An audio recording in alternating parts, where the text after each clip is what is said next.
မင်္ဂလာပါဘလော့ပိုင်းအောင်သူပေးမှနွေထွေးစာပြန်လဲကြိုးသွလိုက်ပါတယ်ကျွန်တော်ယခုတခါပြန်လဲမျှဝေ share ရင်းလုပ်ပြီးသားမှာကတော့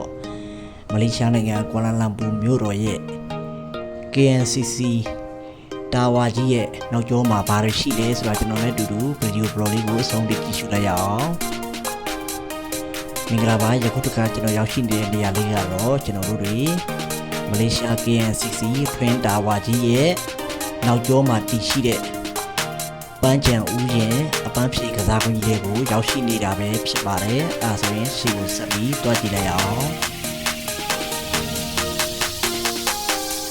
ဒီမှာဆိုရင်တော့ပထမဦးဆုံးတွေ့မြင်ရမှာကတော့ကျွန်တော်တို့တွေအပန်းဖြေလို့ရမယ့်နေရာတွေများစွာစီစဉ်ပေးထားတာကိုတွေ့မြင်ရမှာပဲဖြစ်ပါတယ်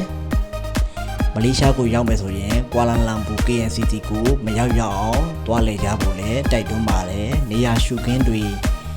လှပတွေအရန်ပေါ်ပါတယ်အမှတ်တရဓာတ်ပုံတွေများစွာရိုက်ကူးလို့ရပါတယ်ဒီမှာဆိုရင်တော့ KNCC ထွန်းတာဝါကြီးရဲ့နောက်ကျောကိုရောက်အောင်သွားမယ်ဆိုရင်ယခုလိုမျိုးအပန်းဖြေလို့ရမယ်အပန်းဖြေဥယျာဉ်ကြီးတွေရေကစားစော်ကစားနိုင်မဲ့ဝါတာဘတ်တွေ